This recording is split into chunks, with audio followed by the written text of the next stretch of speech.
متیورمان ناظم صاحب نن تاسو الیکشن کمیشن والا غوښتي وای ډي سي افیس پروګرام ته او د الیکشن کمیشن چې کوم معامله و هغه راغلو او کوم ریجیکټډ وډونه چې د هغې ګنتي ستاسو په مخ کې وشله دا کوم پروسس چې شی دی بلدیاتي انتخابات چې شي دي دې ته په کوم نظر ګوري ته خپل دی چې کوم ریزلټ راغلی کومه چې نتیجه ده د هغې نه مطمئن یې په دې هکله څه پیغام لري؟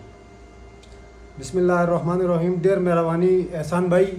خبره دا ده چې الیکشن مخکې ما یو د الیکشن کمیشن خلاف جلسه کړې وه.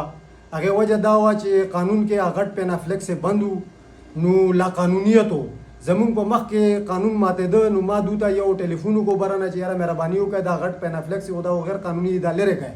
نو الیکشن کمیشن والو ما ته دمکي راکړه چې مړه ته زیات خبرې به کوې نو تا به مونږ نااهله کړو. ټیک ده که نه؟ نو هغه خبرې باندې زه راغلم بیا ما د دوی خلاف احتجاج وکړو دې ځای کې جلسه وکړو چې بھائی دوی خو دمکیانې راکوي. ټیک ده که نه؟ او قانون پاسداري کولی نه شو. هغه وخت کې هم ما دا د دې خدشې اظهار کړو چې بھائی د دوی په نگرانۍ کې دا الیکشن صحیح کېدی نه شي. بیا دا ډېر ورځو نه وروستو دا پرون ماښام ته دوی مونږ ته یو نوټس وکړو یو واټساپ باندې ولېږه بیا ټلیفون هم وکړو چې تاسو راشئ او دې ځای کې دا مونږ اټونه شمارو. ټیک ده که نه؟ نو چې زه راغلم اول خو هغو ته هم ما دا خبره وکړه چې وروره ټیک دی که زه هر شی ما دا مخکې ما نه چې کوم اته دي دا ټولو له جیت مبارک شي دا ټولو وګټله ما وبېلله د بډګرام قوم ته هم مبارک شي چې هغو له دومره ښه لیډران میلاو شله انصاف والا لیډران میلاو شي مونږ پې هم خوشحاله یو. خو زه دلته راغلم زه تقریبا 5 منټ کم 10 بجې راغلم نو د دغو څه پته نه وه. تقریبا نیمه ګنټه زه ناست وم 10:30 بجو پورې د الیکشن کمیشن والو څه پته نه وه. اول نه اول خو هغو چې خلکو له ټایم ورکړي بیا په ټایم باندې نه راځي. بیا وروسته زه 1 بجې راغلم نو دوی په ډي سي دفتر کې بره چت باندې ناست وو. زه چې دننه لاړم د 3 الیکشن کمیشن والا وو څلورم یو کس څوک ناست وو پته نشته هغه ترند والا وو یا بډګرام ګروپ والا وو یا دیشاني والا هم خو شریف سړی و هغه غلی ناست وو ځان له. دوی مونږ ته وایي بھائی مونږ دې وخت کې دا ریجیکټ کوم وټونه دي هغه شمارو ته دې باره کې څه وایې. نو ما وروره زما ریجیکټ وټونو سره څه کار نشته چې کوم کار له تا زه غوښتی وم هغه ما ته څه خبره کوه وایي هغه خبره به دا اوس ریجیکټ به مونږ شمارو هغې نه وروستو به دغه کېږي که نه. نو ریجیکټ د اول نه اول دا خبره دا شیخ حسیلي دو هر ځای په ځای د ډي سي دفتر کې راړي دو تیلی کولاوي پورې الیکشن کمیشن کې کولاوي دو خو هر کال پکې کولی شي واپس هم راړلی شي او پکې نوې هم اچولی شي دا خو یاسې یو ګپ دی.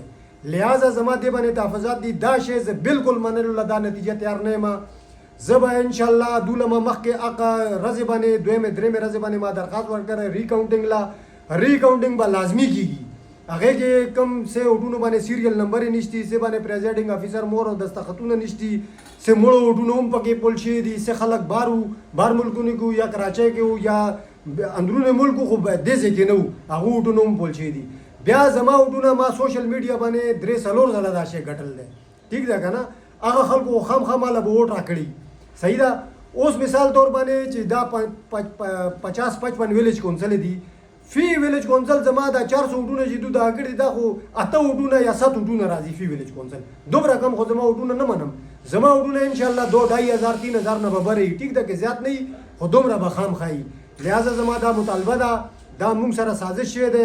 دا خو ټول قوم پرسته خلک دي دا خو ټول یو سایډ ته دا اول نه ما ویلو چې دا ټول یو سایډ ته دي دې کې پیسې هم چلیدل دي پوه شلې که نه. دوی بسې سازش کړی دی چې یاره زه تاله به دومره وټونه راکړو تاله به دومره خو تاسو مطیع الرحمن ته څه دغه ونه کوئ او دا ستاسو وټونه به وي دا هغو به وي.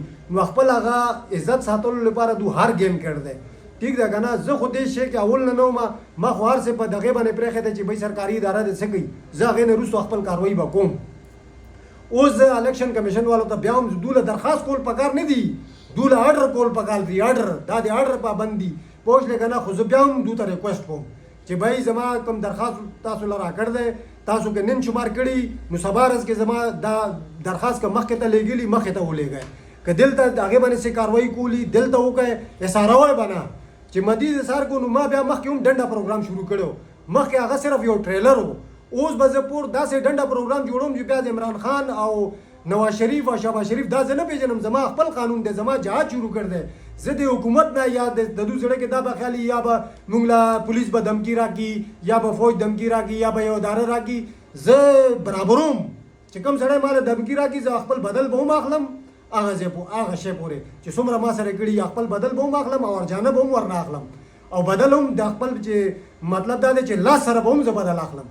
زه هغه یریدو والا نه یم، دا خلک به دا ښایي چې دا غریب سړی دی دا به مونږ څه طریقې سره ویرو. یرولو دا خبرې دا بالکل ذهن نه وباسئ. زما چې کوم دغه شوي دي دا ریکاونډینګ دوباره وکړئ او نتیجې اعلان وکړئ. که مخکې نتیجې اعلان کوئ خو زما دسته کې دوباره ریکاونټ وکړئ. دا ستاسو دا نتیجه زه منلو له تیار نه یم.